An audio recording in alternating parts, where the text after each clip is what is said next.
Jananim Saradam Devim Ramakrishnam Jagadgurum Padapadme Tayo Shritva Pranamami Muhurmuhu.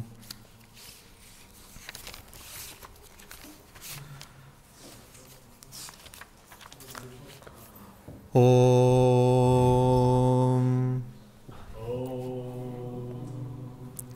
Sahana Bhavatu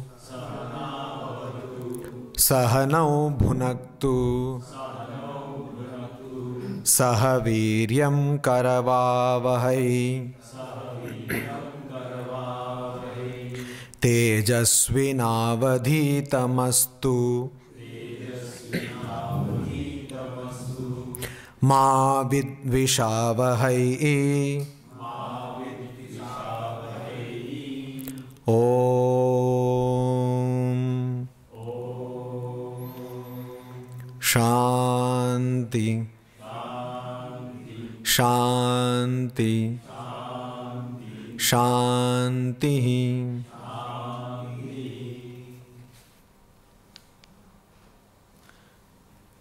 We were studying the Katha Upanishad and we were looking at the death with a different perspective.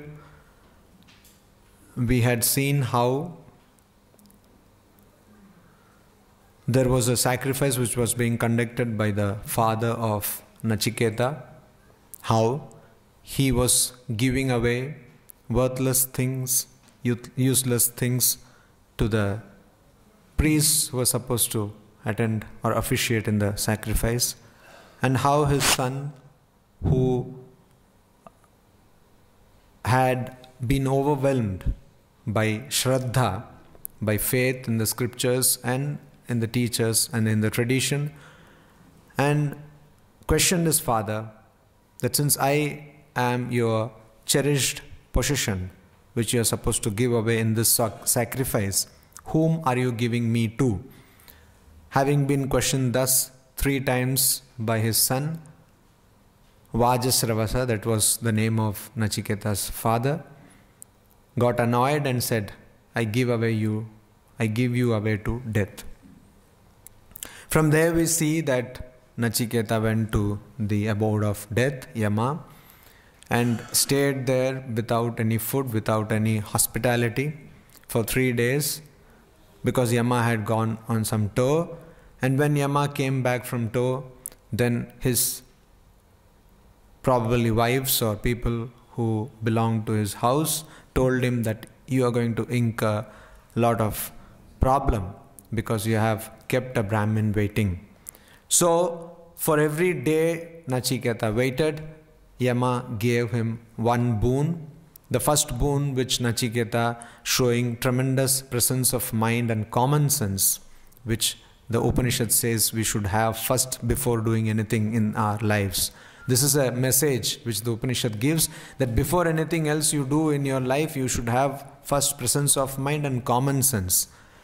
So that Nachiketa displays by asking that when I go back to my father, let not my father say that Bhago Bhutaya. Let him accept me as a person exactly the same way he was treating me as his son. And then the second boon he asks is for the welfare in this world. He says, how do I attain to heaven? How do I attain to a proper place after my death? So please tell me the secret of performing the sacrifice. He was told how many bricks should be used, what kind of bricks they should be, and in what way the performance should be done of the sacrifice. And he got another boon for free, and that sacrifice was named after him. It was called Nachiketa sacrifice. Then comes the third question, and third question was that Nachiketa said, what happens to a human being after death? What happens after death? It is an eternal question, a question which comes to every person's mind one time or the other. And what happens to a person after death? Some people say that the person remains, asti iti chaike, nayam asti iti chaike, nayam asti iti chaike. Some people say that it doesn't remain. What happens? Please enlighten me. And then Yama found himself in a difficult spot, he says, you please free me of this boon. You ask something else and you please free me.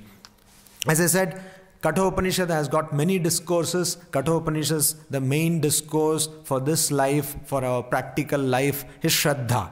Having faith in the tradition we are born in, having faith in our ancestors, having faith in ourselves.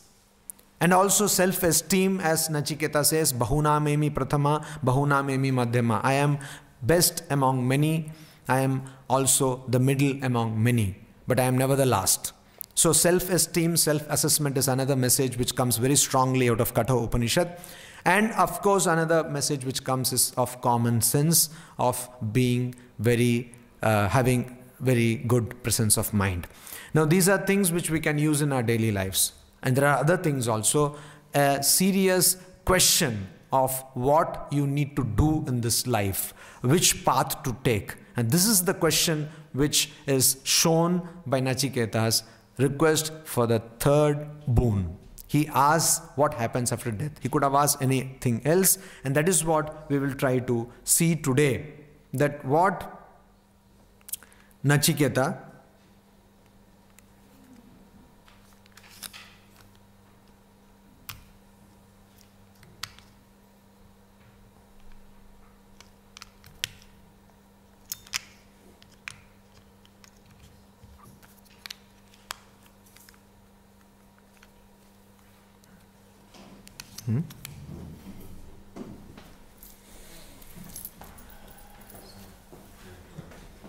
ते काज करছিল তো বাবা না না ওটা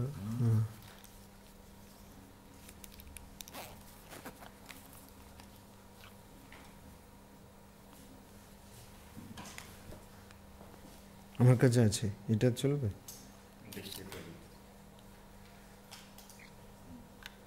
কাজ করছে এটা করুন নেক্সট করুন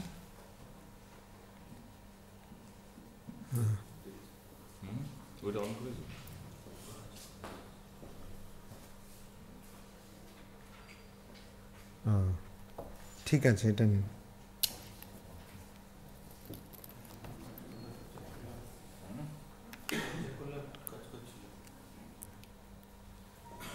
ওটা ব্যাটারি ঠিক আছে তো So the question which was, is this visible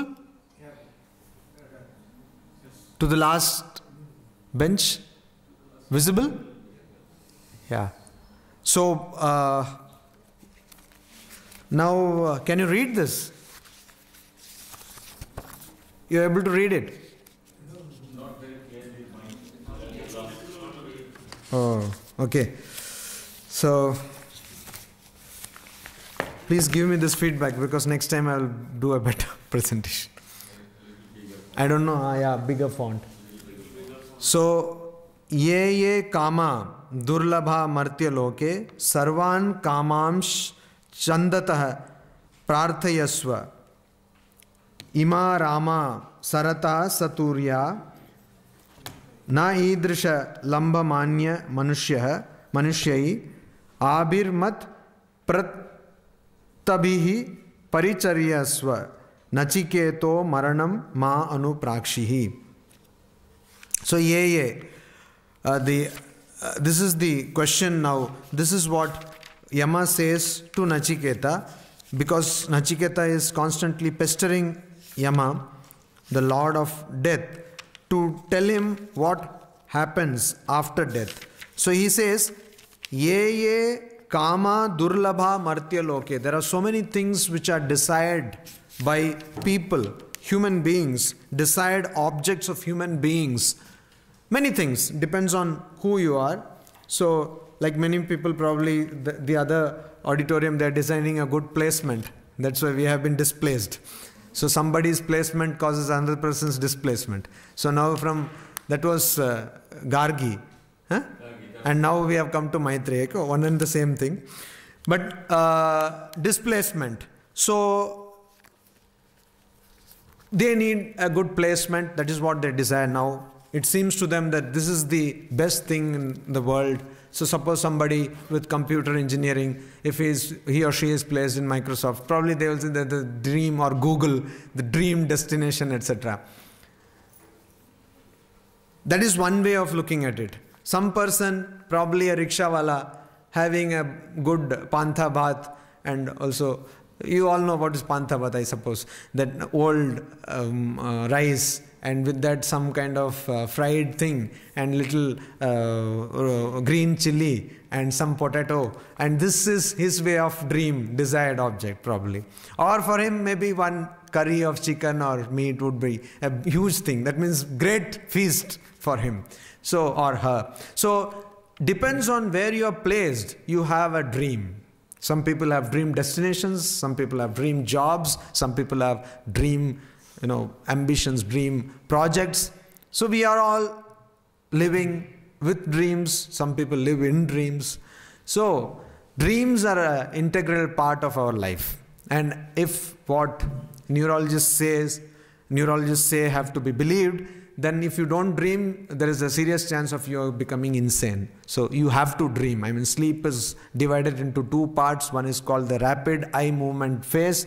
If you watch someone sleeping, then suddenly you will see that the eyes are moving, and that is when you dream. And then there is a non-REM phase where you get deep sleep. So everyone needs to dream. That's a kind of psychological rejuvenation. Now, we all live in dreams. We all have dreams. And we have coveted objects, coveted people, we want some coveted positions. So this is our idea. So Yama is saying that ye kama durlabha manushya loke. All those objects which are rare to get, I will make you in 1 second the resident of White House. Don't worry. Everything is possible for me. I will make this, I will make that. Now while reading this, I constantly read this. Katha Upanishad was one Upanishad which was favorite of Swami Vivekananda, and he said that if you don't read any other Upanishad, please read Katha Upanishad.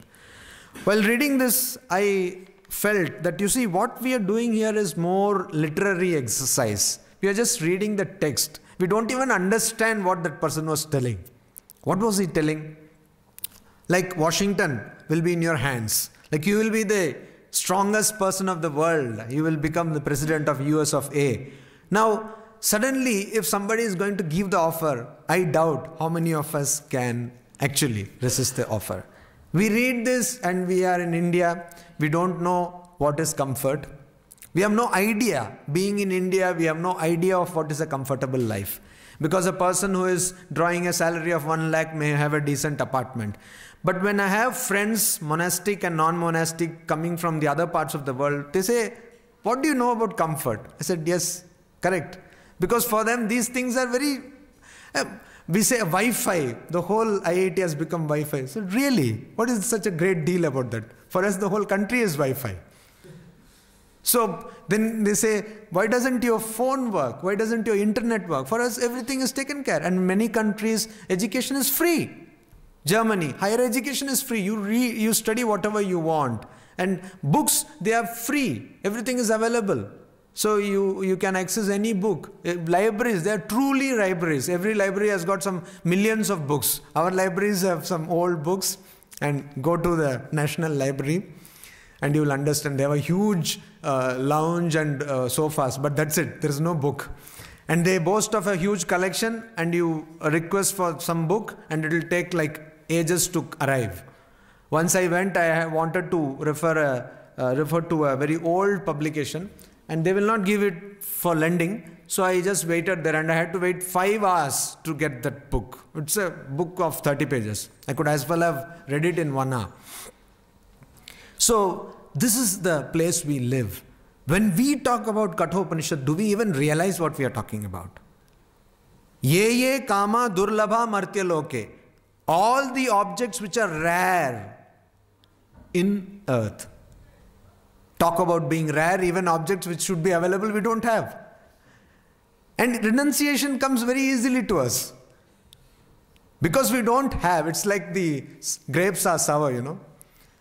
They are sour. Because we don't have, so we renounce. I mean, what is there you renounce? Do you really have anything? How many of us will renounce if we did have this? That's why in a particular context, Swami Vivekananda said that it's very difficult for people with lot of money, lot of wealth to understand spirituality or religion. Similarly, people who are in poverty, who are in hunger, it's very difficult for them to understand religion and spirituality. Yes.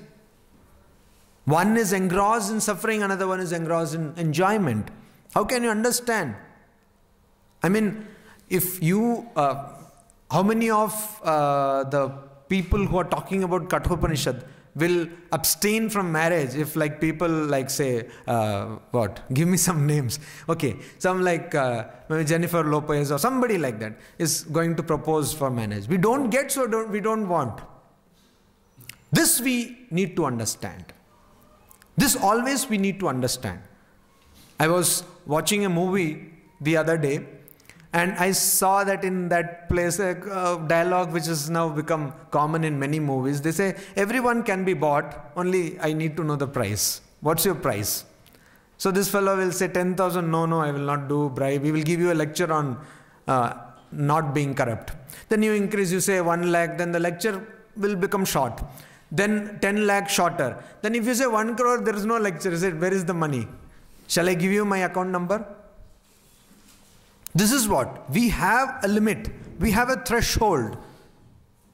But Katha Upanishad is not talking about that. Katha Upanishad is talking about absolute renunciation, absolute steadfastness, absolute dedication to the goal.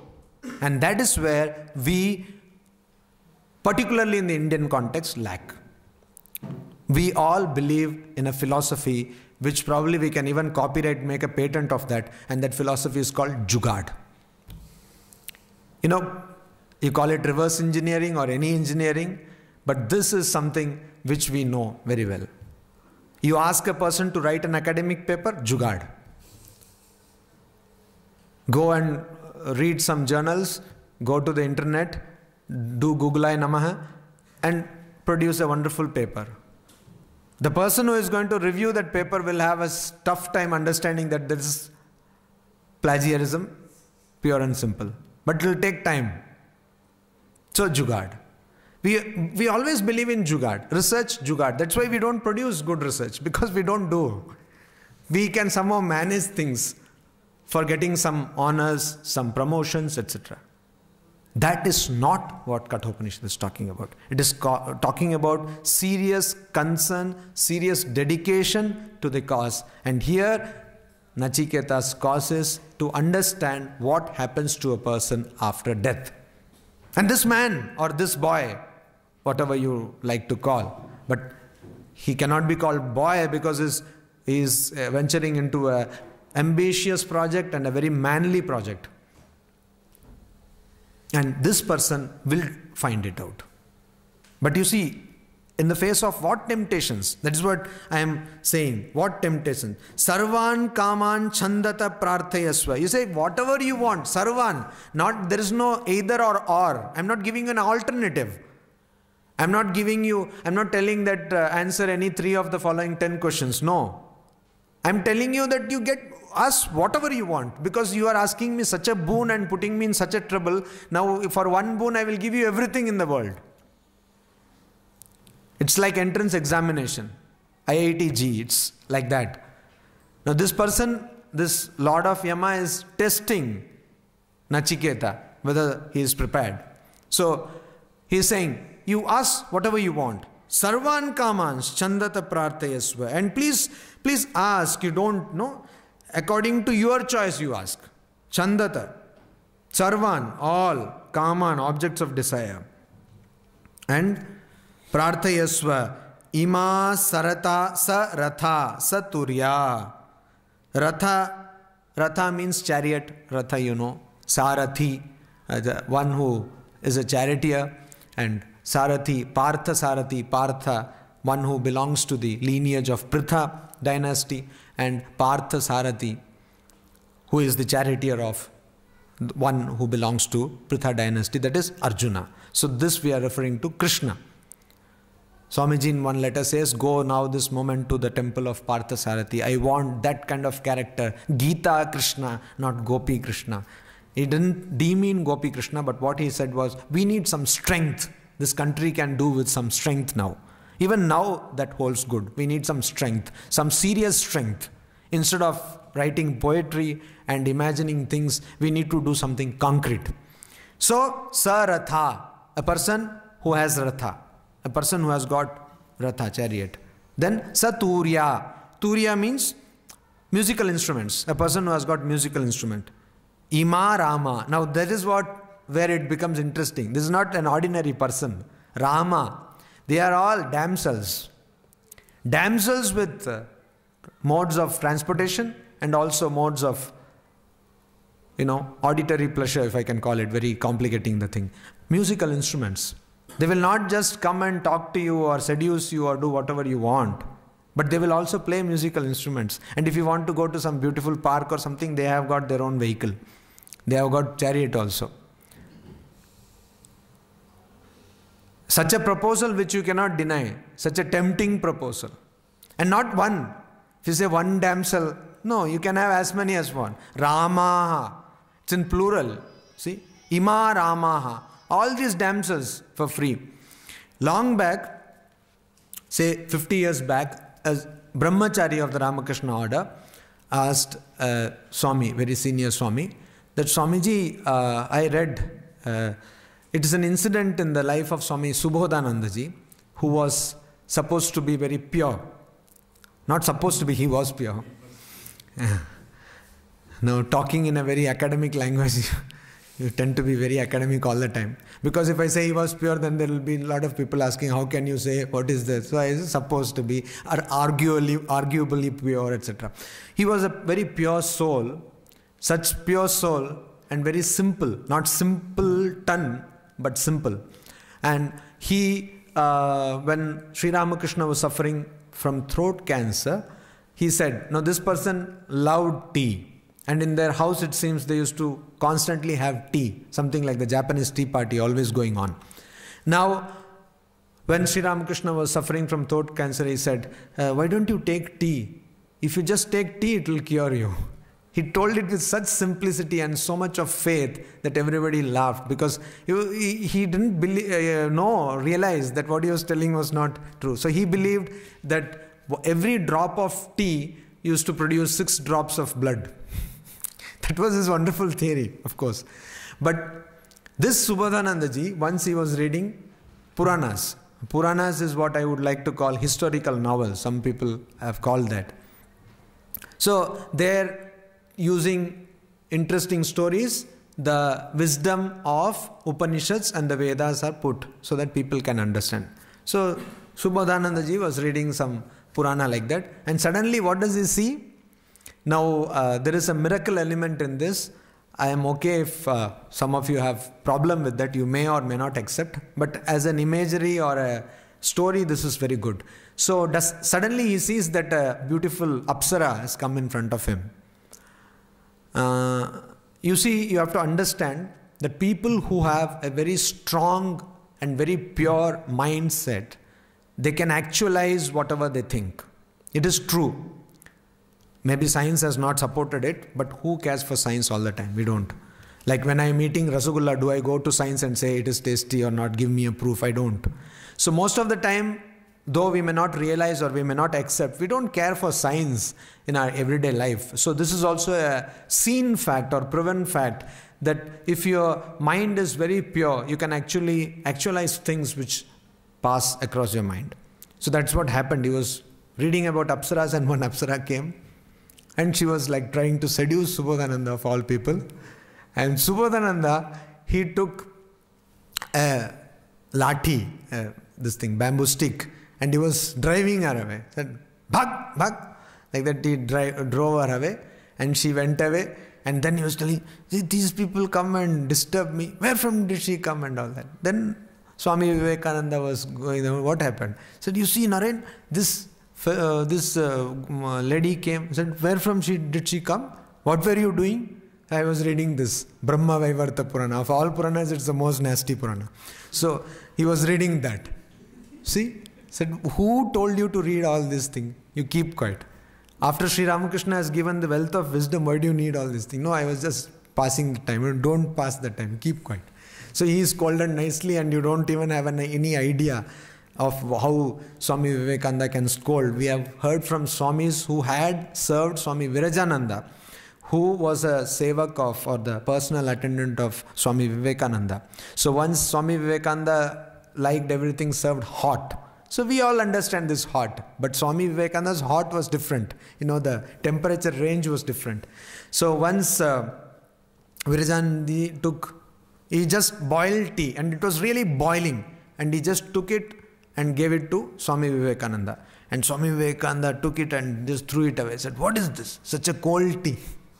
So it is difficult to serve great people. So that is what he was. So Swami Vivekananda scolding his brother disciple means he would have scolded, he would have driven devil himself out of that place. So Subodhananda ji understood this. Keeping this incident as the context. Why did I narrate this incident? This incident as context, probably about 30, 40 years afterwards, a brahmachari who knew about this incident was telling to another serious Swami that, "Swamiji, so does that mean because such and such thing has happened with Subodhananda ji, should I not read Puranas? Because you see, Apsaras will start coming." So what that Swami told, of course it was for a very private audience, and I suppose this audience was also very private, both by the number and the nature. So that Swami said, "First of all, you are not Subodhananda. So this actualization is not going to happen. And for you, even if it is going to happen, for you, Apsara is not necessary." So not everybody needs Ashwarya Rai. I mean, let us have a reality check. So for you, this Apsara is not necessary. Even at a very below level, you will be in a difficult situation. So this, please try to understand. Nachiketa, who is in the prime of his youth, is being offered Ima Rama, Saratha, Saturya, Nahi Idrisha, Lambaniya, Manushyai. And what kind of Rama? Which is not available to ordinary people. You cannot even, like I said, Jennifer Lopez or Aishwarya Rai, you cannot even quote a parallel. I mean, they are unparalleled. Like that. Abhir mat prattabihi paricharayasva nachiketo maranam ma anuprakshihi. Abhir mat prattabihi. Abhihi, by these damsels or maidens. Mat prattabihi. I will give to you. Paricharayasva. And you take whatever service you want from them. Whatever service. This is a very politically correct term. So, if the boss wants you in serious trouble or wants some difficult job or difficult project, suddenly you find a very beautiful secretary. So, she will help you in whatever way you want. Whatever way, quote unquote. So, that is what? Paricharayasva. You take all the services. Corruption begins here. This is what is corrupting all about. You give this person. But please don't ask that question, because that question is a very difficult question. The moment you file an RTI application, immediately people come to your door and say, "Sir, please, we got your RTI application. You please say that I have fulfilled all the information. Please don't insist on that RTI application." Because otherwise this fellow will be in the soup. Because the file itself is not there. Information from where he will give? The file itself is gone. Our brigade, there is an entire army of mouses and rodents and insects in our government machinery who constantly eat all the files. They are fed on the files. Sometimes literally and most of the time figuratively. So that is why he says, you take this corruption. Why is it so evident in India? Because we corrupt. Every mother, Indian mother, that's where corruption begins. She is good at corrupting people. Sorry, there are so many mothers here. But every Indian father is also equally good at corrupting children. Indian parenting is, I don't know why, suddenly it has become so corruptive. A person comes to, child comes from school and they say, "Okay, you do your homework, then I will allow you to watch TV for 1 hour. You're supposed to do the homework. Why should there be a reward for doing homework? There should not be. You're supposed to do. So here, Katha Upanishad, Nachiketa is being pampered so that he doesn't ask the difficult question. But in this case, it is not like that. You're supposed to do. That is what? That mentality is there. Okay, so if I do something which I am supposed to do, even then I will get some reward. So this person graduates, goes to a government office or some other office and does what he or she is supposed to do and yet expects some reward. The problem starts right from the home. Now, paricharayasva. Get whatever service you want from these damsels. Nachiketo maranam ma anuprakshi. Please don't ask about death. I don't want to get into any deadly exercise. Please don't ask. And that is where Nachiketa starts talking. He shows his wisdom or analysis of what he has thought about.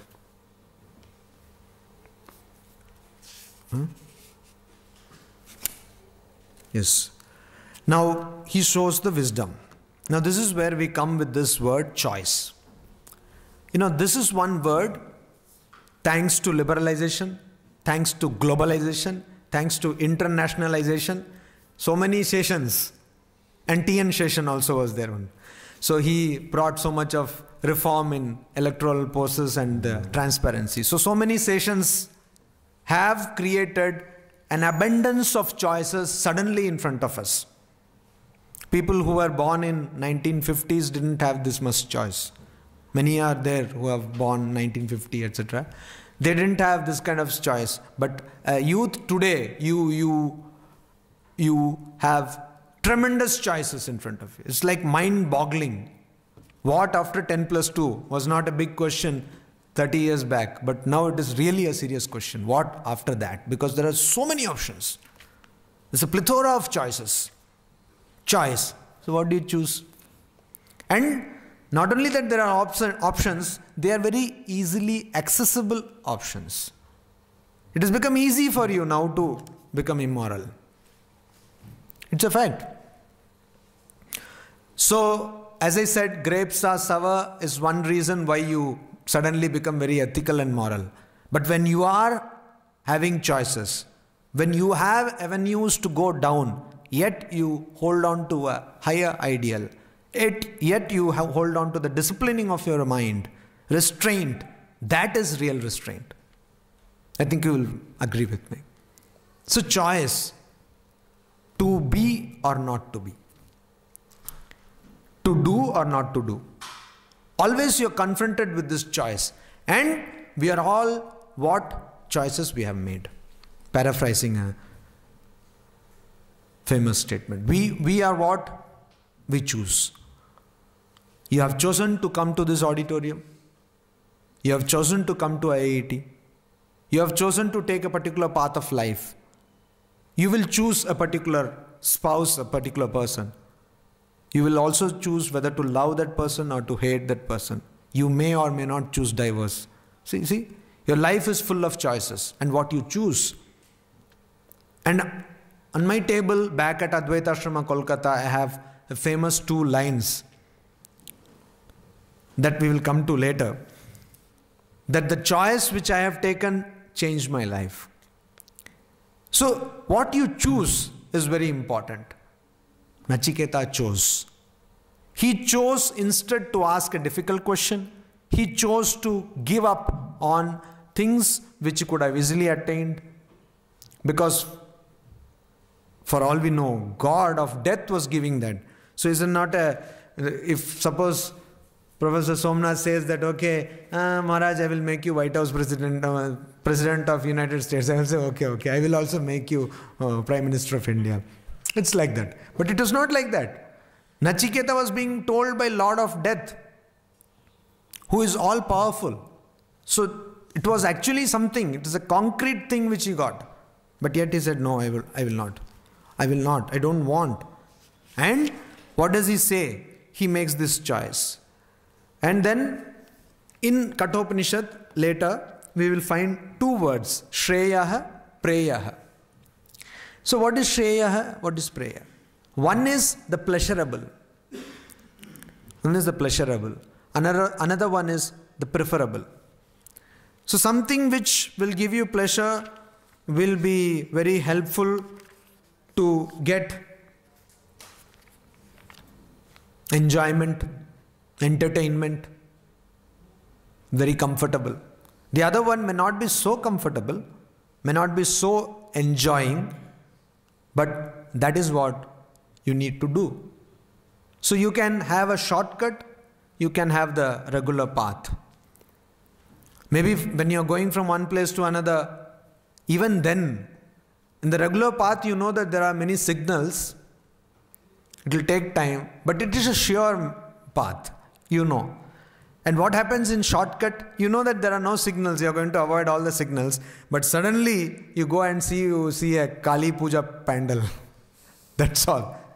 You have to go all the way back. Or suddenly you see that they have dug up the whole road for some, and you don't get any announcement in FM or any other place because it's a shortcut. So life also, shortcuts are like that. You have no surety of success. But the time-tested, proven paths of attaining success, they are time-tested. It may take time, it may not be as pleasurable, you might have to really toil, but then it will take you to the goal. That is the idea. So, Shreya is the preferable and Preya is the pleasurable. But what Katha Upanishad suggests is that we have to opt for the preferable, not the pleasurable. Even if you are suffering from some, this comes now because every fifth diabetic is an Indian. India is the breeding ground of diabetics. They say by 2020 or something like that, India 2020. No? So India 2020 will be full of diabetics. They say that more than 30% of Indian population will be diabetic. And obesity also will become a problem. So now you have to decide whether Rasagulla or ordinary. Now if you take Rasagulla, you will have to take small pills also. This is big, but small also will follow. Some pills. So that is pleasurable, but not preferable. This is what we have to think. And all times, every day, every moment of your life, you are in one way or the other in the crossroads, at the crossroads. You are to decide. What will you do? What will you do? So whether you will go for the time-tested proven method, which may be difficult, or you will do something which is easy to do. Nachiketa here he says, you see, we all have this in our minds. How many of you don't have this in your mind? Please, anyone who does not have this in your mind? No, in popular media also, it is properly represented that suddenly you see a hero or a character thinking of two things. In olden movies that was very common. Then two people will come. One person will say, "Maar do usko, maar do." Another fellow will say, "Mat maro, ye galat kaam hai." So this we have. We don't need to go up. Both the devil and the angel are within us. So it is for us to listen to the angel or to listen to the devil within us. Whom do we listen to? The angel, some kind of this thing. Now again, coming to the topic of, I was saying that grapes are sour. Do we have any idea of what would be luxury like? Like this would be your house. I'm offering you, say, consider me Yama, I will not kill you. This house, how many of you can actually reject this offer? How many of you can actually say that I don't want this house? Or maybe something like this. I mean, honestly speaking, we all want. Why 10? I will take breakfast in one, lunch in another, dinner in another, have parties in one other house. It is pleasurable when you are guest, but if you have to maintain it, then you... No, people will maintain. No? You say, Parichara Yasva. Yama knew this problem. That is why he said, Parichara Yasva. You have servants also. That is also taken care of on India government service. Company account mein ho jayega. So then how can you see? He is very. The offer is very what you call package, complete package. Complete package. He knows that you have to maintain. Then he says, no, paricharayasva, you take all these Ramas, they will come and do all the sweeping, vacuum cleaning, everything they will do. Do you need this house? Or how many of you don't need this house? You know, because I am not able to give, I will not be able to give, so you will say, okay, I don't need. But if Yama was offering you this house, how many of you could actually reject it? I doubt. You will reject. Okay. At the fag end of your lives, both of you, you may reject. At the fag end of your life, both of you may reject. In fact, you have understood the real sense, the problem. But a youth like she or he, they are already thinking, idea badhiya hai. This is something, no? We can probably, this proposal is good. It may be indecent, but it's a good proposal. So you see, another house.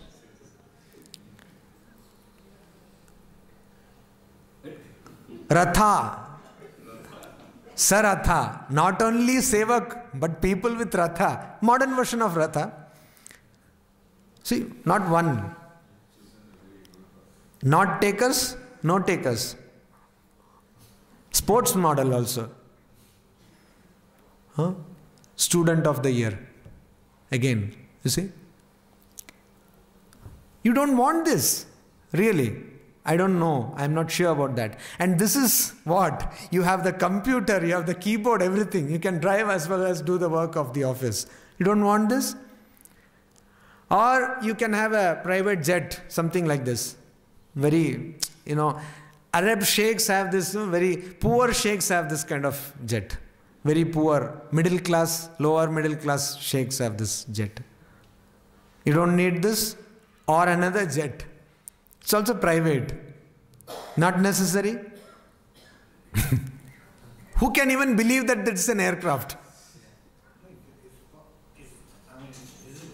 Now that is visible, but see the interiors. It's a Boeing. Such a huge aircraft. You don't need this. Nachiketa says that he doesn't need this. I brought you these visuals to just give you an idea. Nachiketa was getting much more, infinitely much more, exponentially more than what I have shown you rather. But I want to give you an idea that when we say that I renounce, we don't even understand what we are talking about. Grapes are sour. We don't know. So this is what he was talking about when he said, Shvobhava martyasya yadanta kaitat sarvendriyanam jarayanti tejaha api sarvam jivitam alpameva tavaiva vaha tava nritya gite. You see, two people said that I don't need these. Both were old, are old. You and you. You don't know in our young age what we could have said. No, I don't know. I can give you the benefit of doubt for that. But now the fact remains that you are old. That is where, no. Yeah, that is a truth, but that is where Nachiketa comes in. He says, Shva bhava martyasya yadanta kaitat. This word, Shvo bhava, you see, Shva abhava. Shva means tomorrow. Abhava means we don't know whether it will remain tomorrow. Means that which is going to be not there tomorrow. Abhava. Shva abhava means that of which there will be a deficiency, abhava, tomorrow. Absence tomorrow. This is like that. You don't know. These things you are talking about, but we don't know whether it will be there tomorrow. Antakaha. Antaka means death. Oh, death. You can add two words. Tvad ukta bhogaha means the bhoga or enjoyments which you have told, they are shvabhava, shvabhava. Means shva abhava. They are something which will not even remain for one day. We don't know. Hangover. No? You have your party spree Sunday and all you get in the next morning is a big headache, hangover. So it doesn't remain. That euphoria, that spiritual idea doesn't remain. I'll share one anecdote. Many people may know.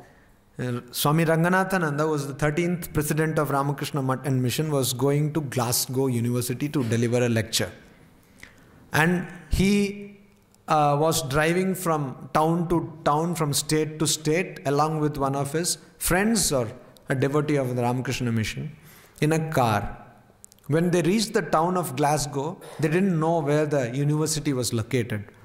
So he found a person who was a very jolly fellow, and he asked, "Sir, can you help us locate the university? Do you know where the university is?" He said, "Oh yeah, I know the university."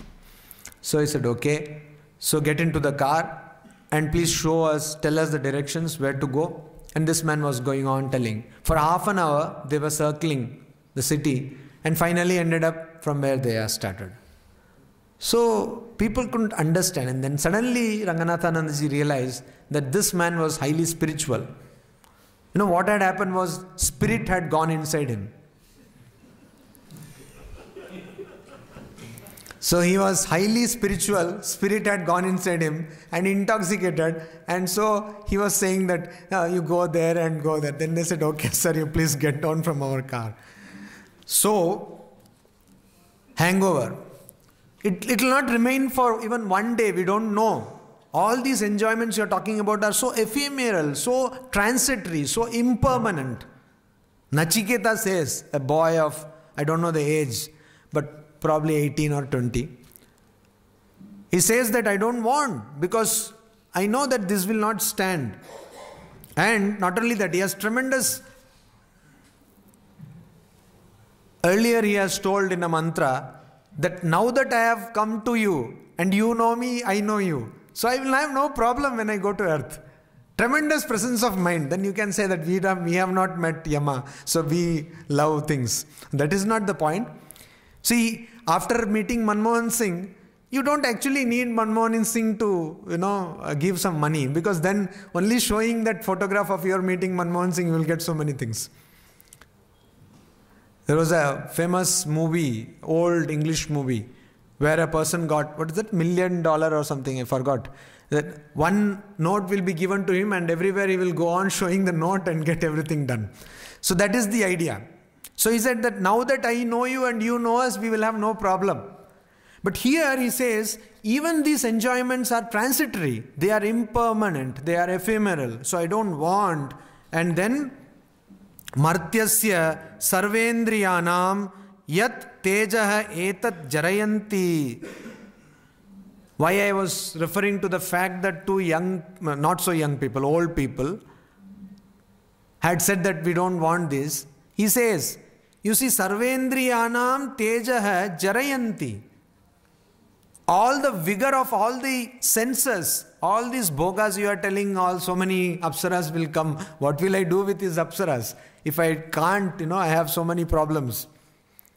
If I have so many problems, what will I do? You have so many things to eat in front of me, I cannot eat anything. Because my senses are not working. Even if I don't bother about diabetes, I will not be able to eat it and digest it. My system would have worn down, it would have weared out.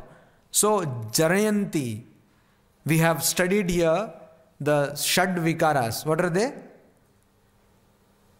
Shad Vikaras. What are they? Jayate, Asti, Vardate, Viparinamate, Apakshiyante, Nashyati. So, this Vipakshiyante, Viparinamate, Apakshiyante means the old age sets in and degeneration starts. Arguably, it starts somewhere around 40 or something like that. It starts. And all your cells start degenerating. And you suddenly come to a state where you need two eyes, another pair of eyes, and you need so many things, and then you need a hearing aid, you need a pacemaker. So the pace somehow slows down. You need to add a pacemaker, then you can walk only like this. Then suddenly you find that old people generally they don't get angry because they can't get angry, you see. It's not that they have become suddenly Rishi or something. So, Sri Ramakrishna made a very nasty remark or very funny remark about a great person at that time, so-called great. He said, whatever he had to do, he had done. So now he is becoming a great prophet. So it's like that. You have 16 children and then you say that I am a great Bhagavan Bhakta. Already 16 children, can you imagine? So you have already done whatever you can. Now your machinery is not working. Your body is not working. And now you suddenly say that I have got restraint. What restraint? Jarayanti teja. So he says, even if you give me all these things, I can enjoy it for how many days? Now I am 20, maybe another 20 years. Then what? I will not be able to enjoy it. This is a proven fact. Martyasya. This is a proven fact in this world because we know that in heaven they can enjoy eternally. Even in this world, we know of people in the earlier ages who lived for many years. Now, it's a big question whether average life expectancy has reduced or it has increased. Depends on the timeline where you see. If you see in a timeline of 100 years, yes, it has increased. If you see in a timeline of 1000 years, we don't know. Ramanuja lived for so many years. So, Buddha lived for so many years. So, has it really increased? It has actually reduced. So, it will go down. Why do you need these kind of enjoyments? And alpameva, jivitam alpameva. This lifespan is very limited. We say 100 years. How many of us live for 100 years? We don't live. And even many people who live, they only drag. It's a very miserable existence. Miserable existence. You don't want to be seen. A corner in the house also will not be given to you. And you will be not given tea, coffee, nothing. Total social ostracization. And suddenly, you see, people belonging to my generation, they feel that it's difficult to talk to a person who is 15 years or 14 years young. Because they are like always, they don't talk, they only text. And the other day, a girl who is studying in the first year degree course, she sent me a text and I had to call her and say that, please, I didn't understand anything in the text. I couldn't really understand. It was so encrypted, you see. It was so like in some other language. So I had to ask her to translate. Then she was like, oh, you didn't understand this. So with all my illusions of knowledge and everything, I can't understand. What will happen further? We don't know. We are so Google savvy, internet savvy. Probably after some time, they will have something which will have no wires and all. And then I will have to go to a kid and tell, thoda sikha do na mujhe thoda. Please teach me how to do this. This is generation gap. And then my people who will come, your children, will they even care about you? They will say, you don't know how to operate a mobile phone. You don't know this. So how do you communicate? Facebook, you don't know what is face. You don't have a face if you don't know Facebook. So what is this? So you see, Jarayanti, not only that the sense organs lose perspective, your society loses perspective. That is why an intelligent person made a film, Ashite Ashiona. Do not ever come to the age of 80. Wonderful film. Why? Because it's full of problem. And nowadays, they have the courage, they have the guts and they have the nerve to come to monks like us and tell that, Maharaj, my father, I have reserved a very good old age home for. They actually tell that as though they are advertisement, that they have done a wonderful job. Old age home. Why? And there is another development of, what is that? Pika. Parents in India of children abroad. No. This is a big... See, some days back I was attending an international conference on sociology of religion in Jadavpur University. And there a professor from Trivandrum, it's an academic term. It's not a joke. Pika. Because in Kerala, this is a huge problem. In Bangalore, in Delhi, they have this society. So Pika, parents in India of children abroad.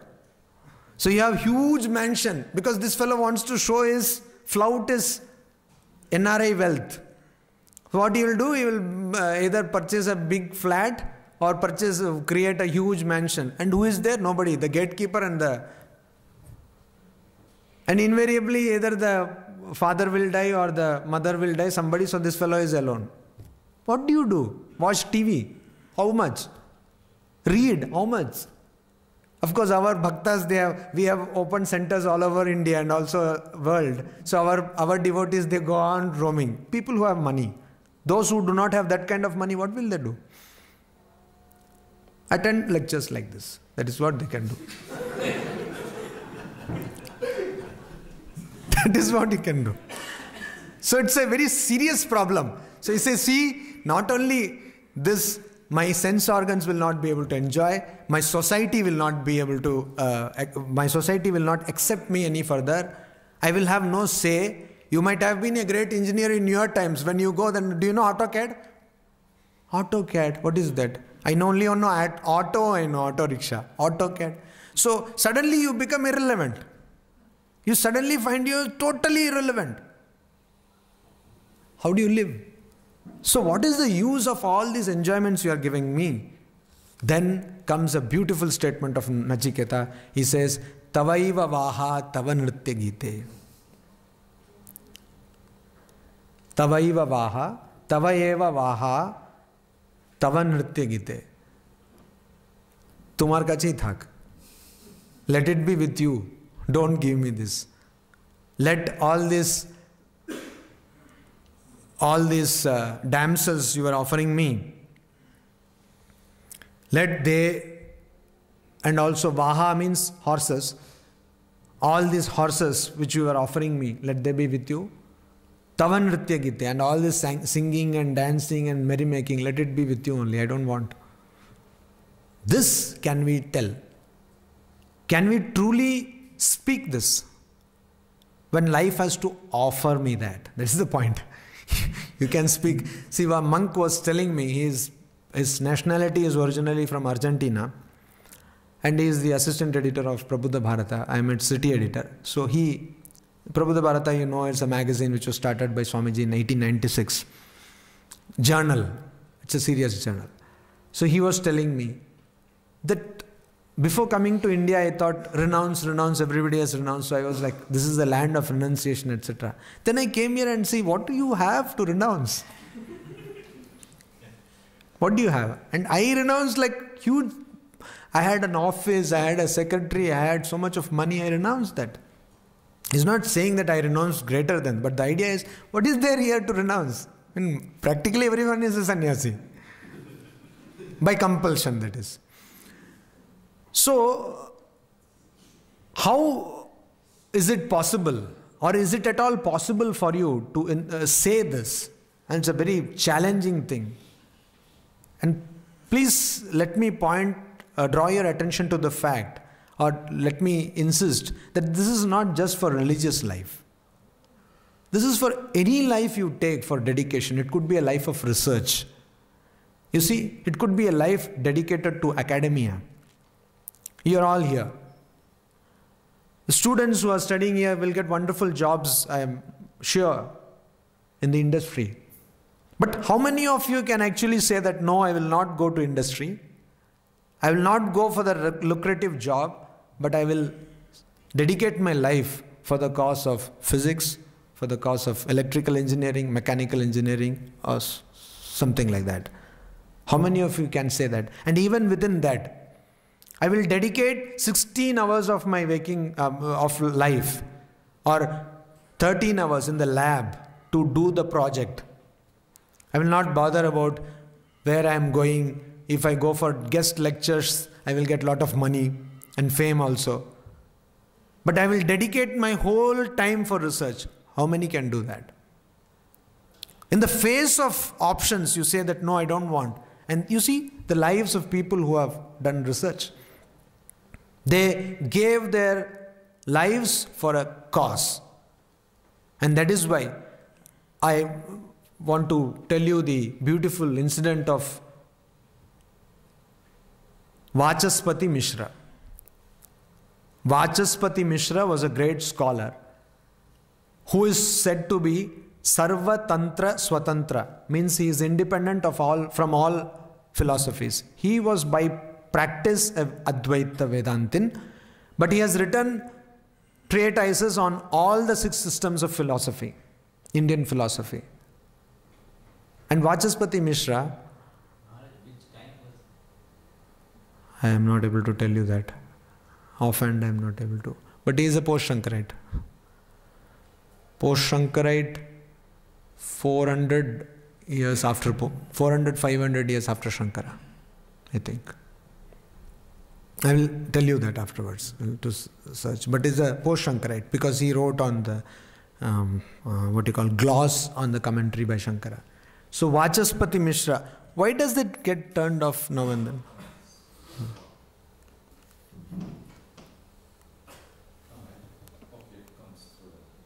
Okay.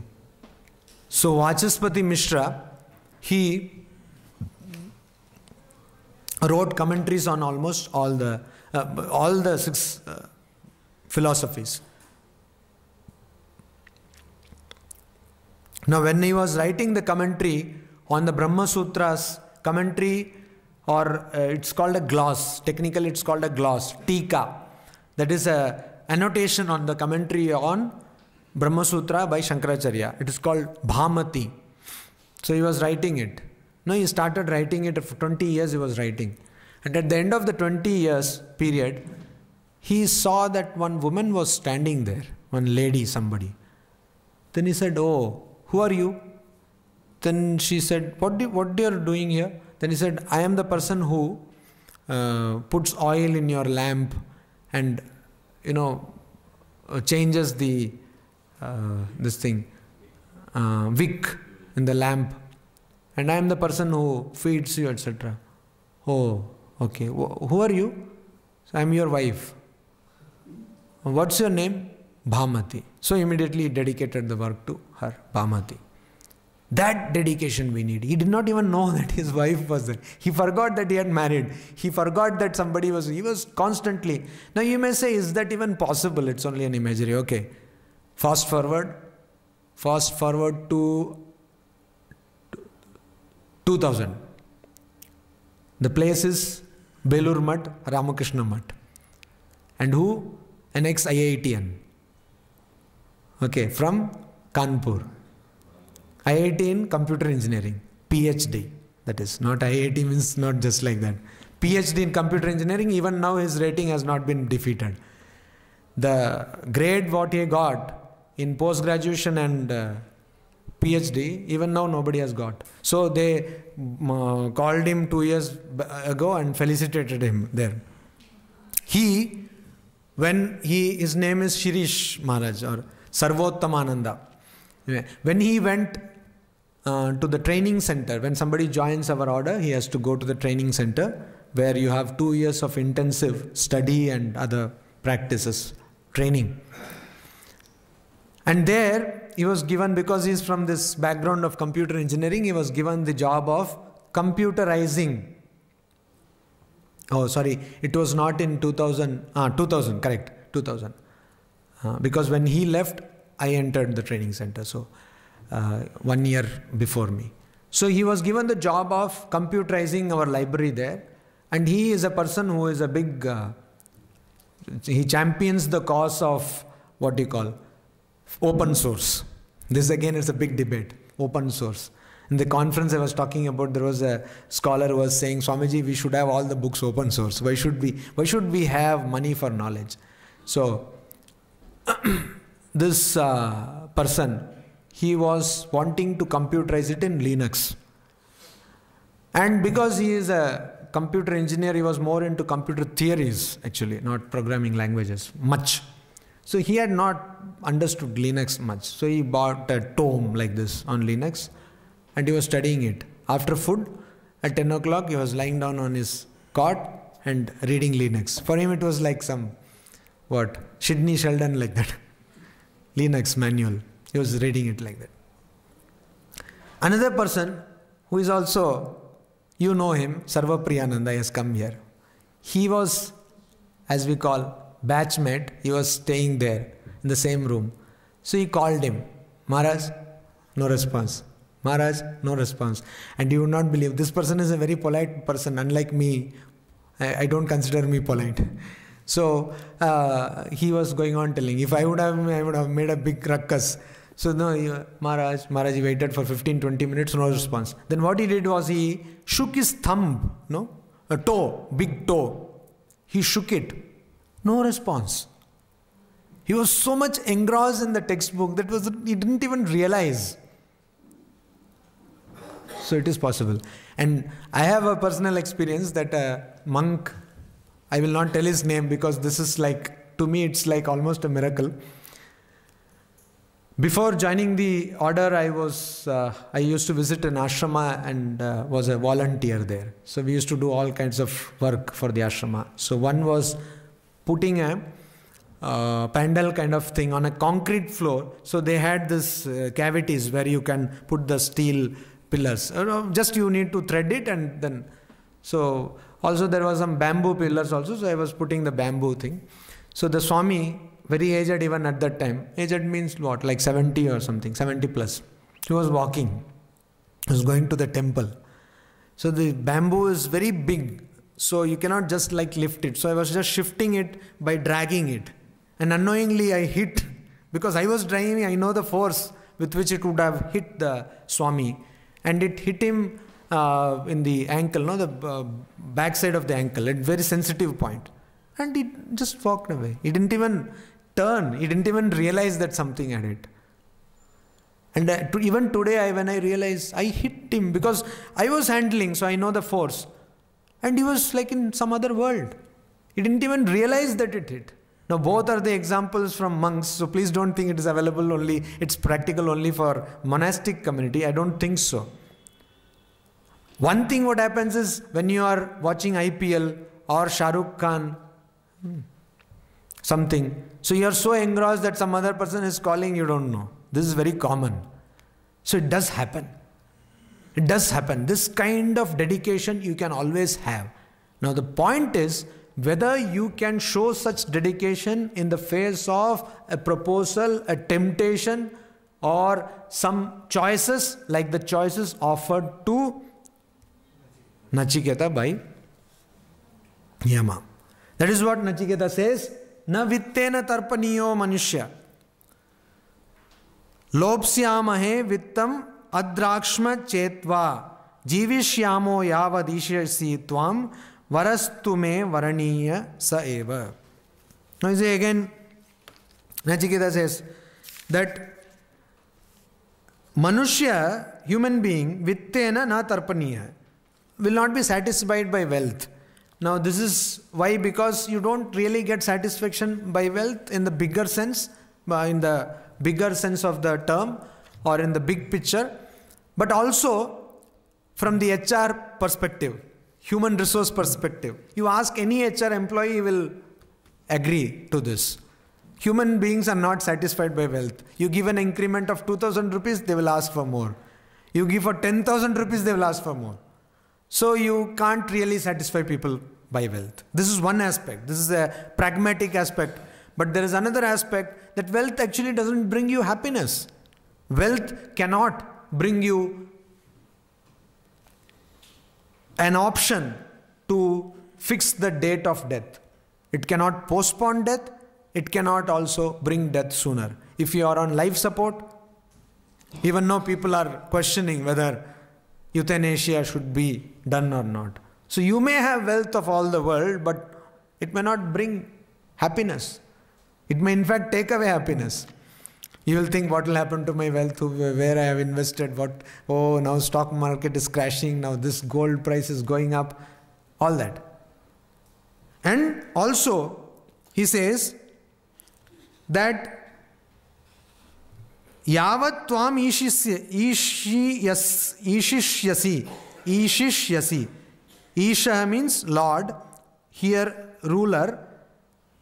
As long as you are the Yama, as long as you rule, we have no problem, because I now come to know you. I know you now. So one phone call, my work will be done. That is the idea. So Nachiketa also gives the practical thing. Because I have met you, I don't need these things. Sahatu varan Varaha eva me varaniyaha. So don't, I have seen tva adrakshma chet. I have seen, now that I have seen you, as long as you are the Lord of Death, I will have no problem. And please don't talk about this. This is the final word, that of the Varaha, of the boons you gave, this is my boon I want. I don't want all this chariot and all these things. I want only this. I want only to know what will happen after death. Sri Ramakrishna told Kamini Kanchana. Now the translation is again questionable. That is why Swamiji in one place he has translated it as lust and greed. That is what he meant. Because if I say Kamini, immediately even here there are, people who will come from the other gender issue. They will say, why Kamini Swamiji, why only women, you are all women haters, etc. I am not going into that discourse, and it is not true also. Here Kamini does not mean woman. Here Kamini means lust. So for a woman, man. And for man, woman. Kanchana does not mean that you should not have any bank balance and so starve. No. It means greed. It means greed. Lust and greed. Now this is something which we can translate as the dollar king and the sex queen. For those of you who do not know the anecdote or the incident which actually happened, I will tell you, there was one Swami by name Sarvagatananda. He was the disciple of Swami Akhandanandaji. And he was staying for many years, he was doing the Vedanta preaching work in United States of America. He was staying in a place called Boston, the university town of Boston. Once he met a professor and he gave him a book. The book is Gospel of Sri Ramakrishna. And the professor went through the book, and then at a meeting of professors, he got up and said, see, this Swami gave me this book. Before that, in that meeting, there was a discussion of how exact this terminology they use. Dollar king and sex queen were ravaging or distorting the American culture. And then this person who was in that conference got up and said that this Swami gave me a book where this thing has been talked about, where Sri Ramakrishna talks about. So this is the crux. Approached either academically or theologically, philosophically, whatever Kali, because we are in Kali Yuga, you see, everything has to be Kali. So whatever Kali you approach it, this is the problem. And Ramakrishna just hit at the crux of the problem. Dollar king and sex queen. Overly sexing of the media. Overly, how do you sell a journal? It can be India Today or it can be open. Just put a very explicit cover and give some explicit topic. That what is the sex lives of Indian, middle class Indian. Bas, immediately. In no minute it will be sold. This has been employed not now by Kushwant Singh, Illustrated Weekly of India.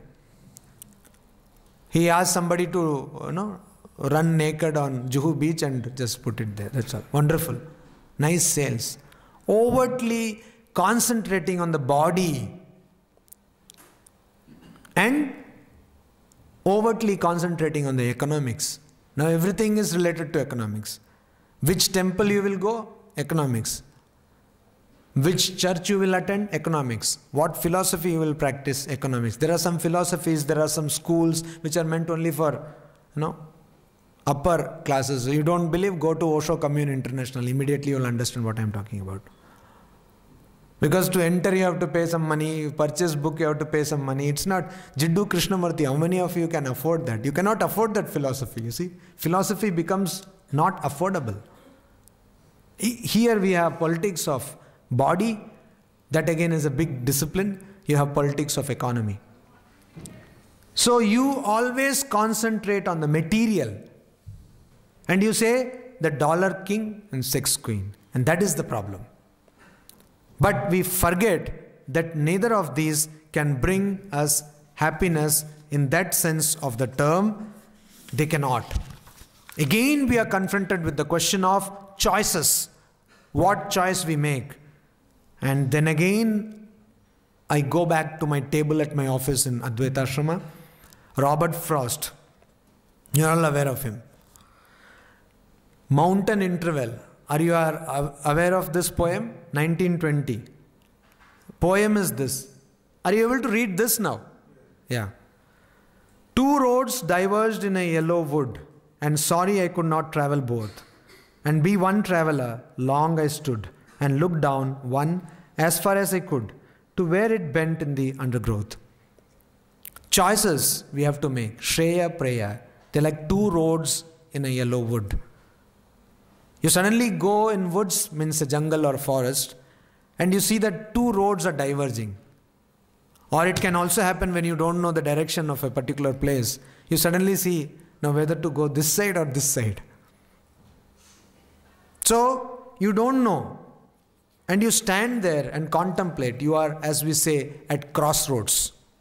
You contemplate, you think, you do vichara, you do discrimination, you do discernment. You think where to go. And then took the other as just as fair, and having perhaps the better claim, because it was grassy and wanted wear. I took the other. Why the other? Because one road was worn out. Many people were going there, so there was a path kind of made. What happened in forest when... I will give you another interesting truth. Only when human beings walk, a path is created. If an animal walks, no path is created. We are so poisonous that the place where we walk, nothing is grown in that place. Remember that.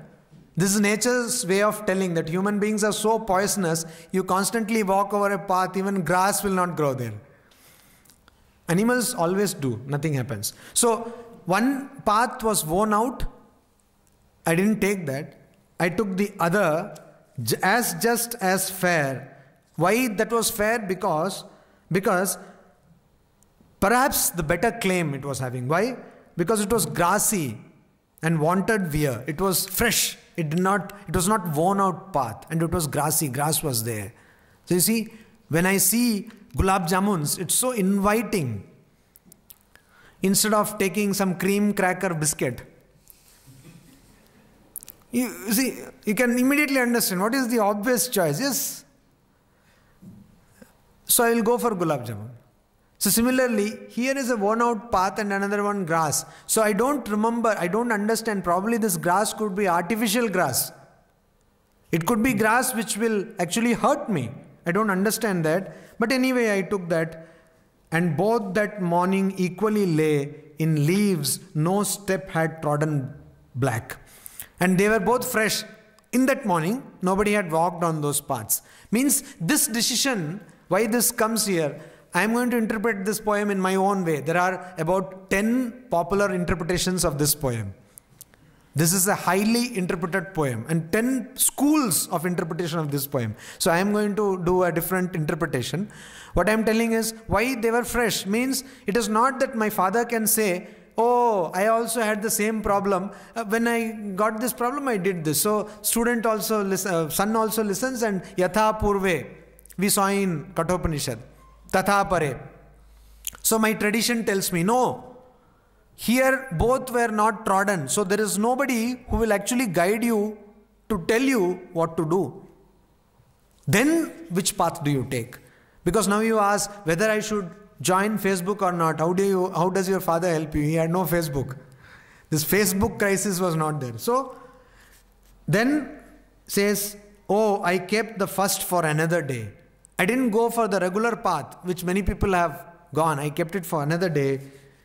Yet knowing how way leads on to way. Because I believed that this way also may go. And I think again I will come across a crossroads. This also will go to a place where again I will have to make choice. So probably I will never get to come back to the place and go to the other path. I know that. But yet I prefer this path. Because once you marry, When will you take sannyasa? So I know that. But still I preferred marriage. See? Or once you go to industry, when will you come to academics? It is not possible. Because industry, then you will say promotion, then further, then further. Every time you have a choice and it goes on. I knew that, but still I preferred industry.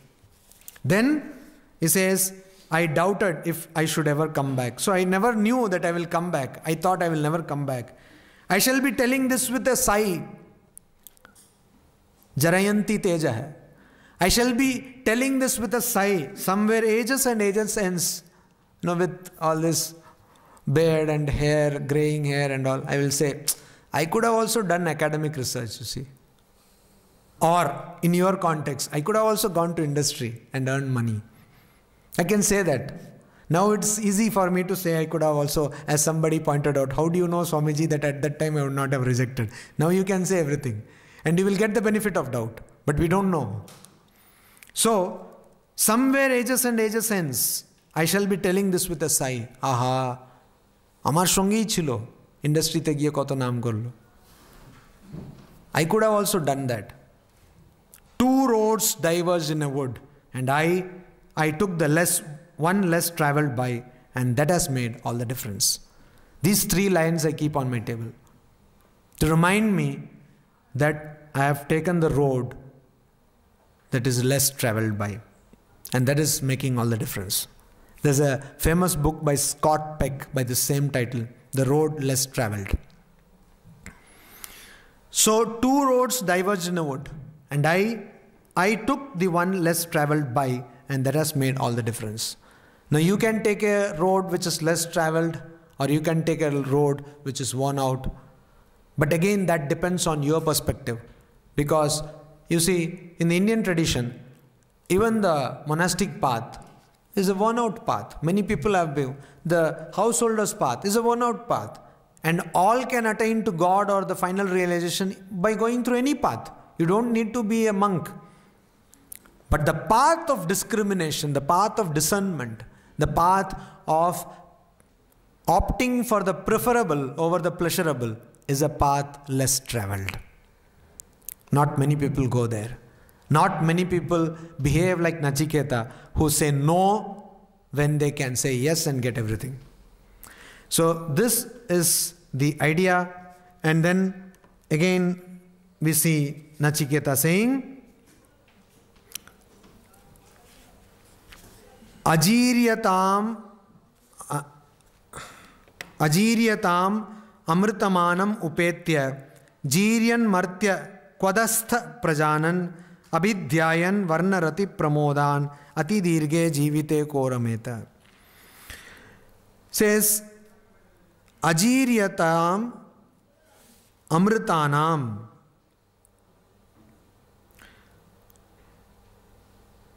The imperishable, amritanam, the immortal. So, I have come to you, O Lord of Death, I have come to you. And who are you? You are the immortal. You have no death. After having known this, that there is immortality, after having come to you, Jiryan martya kwadastha prajanan. Adastha means lower. Prajanan. After having known that you exist, that immortality is possible.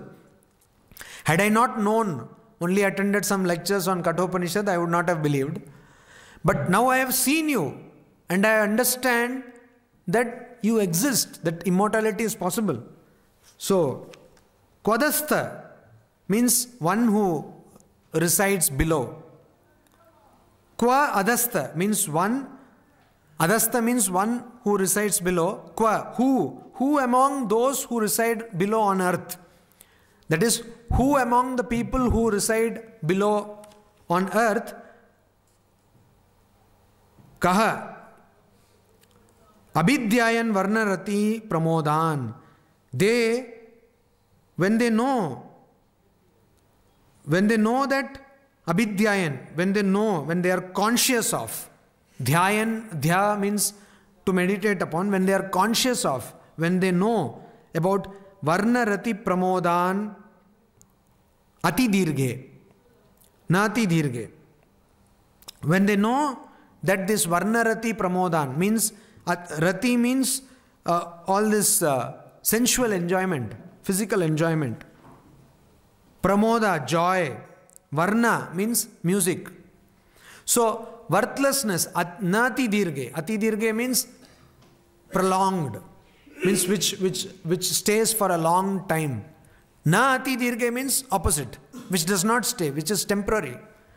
Once a person knows the worthlessness of all these things, how will that person jivite ko rameta? How will that person be happy or be enjoying or happy or comfortable living in this human life? Ko rameta. What will please that person or what will attract that person? Rama means to attract. Ramyate means attracts. Rama means attractive in this feminine gender. So, what will attract them in this life?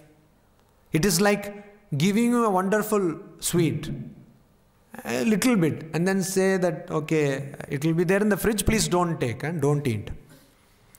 Don't eat.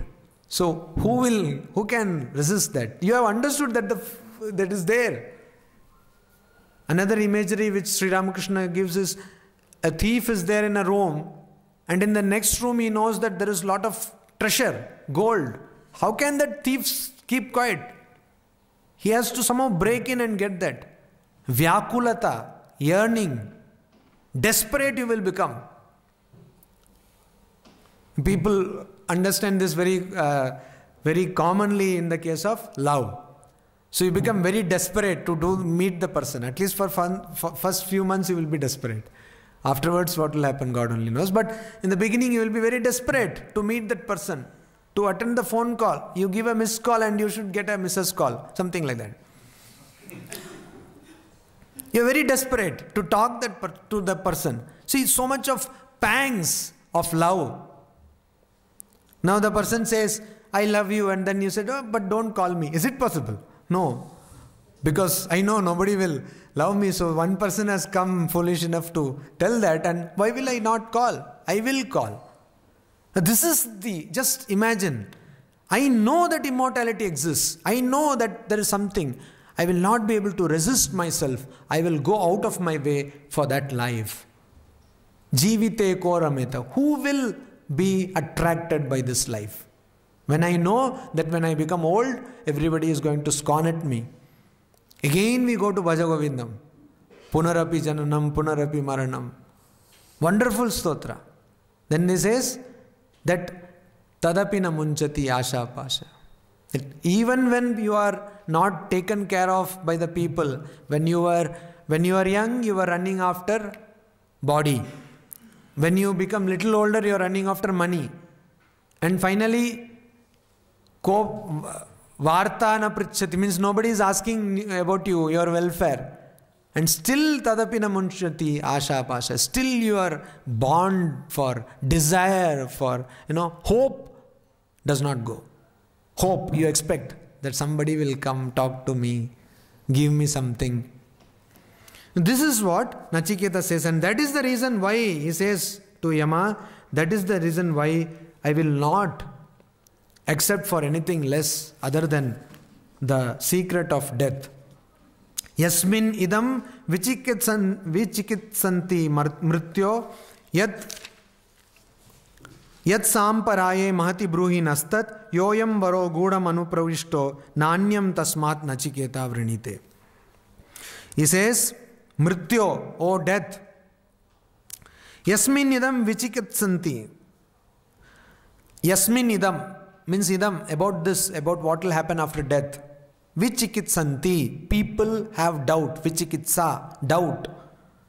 Yat samparaye, they have doubt. Mahati bruhi nastat. And knowing which, yat samparaye, knowing which, that is life after death. Samparaya means life after death. Yet knowing which you get Mahati bruhi nastat. That which leads to a great result. Mahati. Upanishad elsewhere it will say, Mahati vinashti. Now if you don't know about what will happen, your true nature of yourself, it is like a big loss.